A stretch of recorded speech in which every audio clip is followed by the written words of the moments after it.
টয়লেটের গেটে face lock কেন? কারণ কেউ যেন কাজে ফাঁকি না দিয়ে টয়লেটে এসে বসে থাকতে না পারে। 5 মিনিটের বেশি টয়লেটে থাকলে ডোর অটোমেটিক বন্ধ হয়ে যাবে, আর শুধুমাত্র আমি এটি খুলতে পারবো। আরে খোলো খোলো, আমার হাগু চেপেছে। কাজের সময় ফোন এখানে রাখতে হবে, নিয়ম ভাঙলে জরিমানা দিতে হবে। আরে দরজা কেন খুলছে না? 5 মিনিটের বেশি হয়ে গেছে, দ্রুত ফাইন দাও।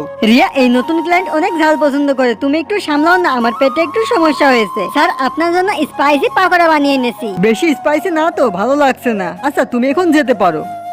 স্যার, কথা তো শুনেন, এবার মজা হবে।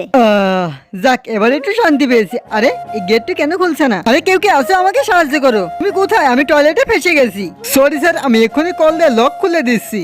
কেউ ফোন উঠাচ্ছে না কেন? অফিস টাইমের সময় যদি আমরা মোবাইল রিসিভ করি তো আমাদের ফাইন দিতে হবে। স্যারের ইম্পর্টেন্ট কল তো হতে পারে। উপরে দেখো ক্যামেরা, স্যার আমাদের একটা পরীক্ষা করার জন্য তো করতে পারে। অবশ্যই, এটাও তো হতে পারে। আরে কেউ তো খোলো, 3 ঘন্টা ধরে আমি এখানে বন্দি। সরি স্যার, মাফ করে দিন। আমি তোমাদের কোম্পানির সাথে এখন কোনো ডিল করতে চাই না। বড় একটা ডিল হাতছাড়া হয়ে গেল।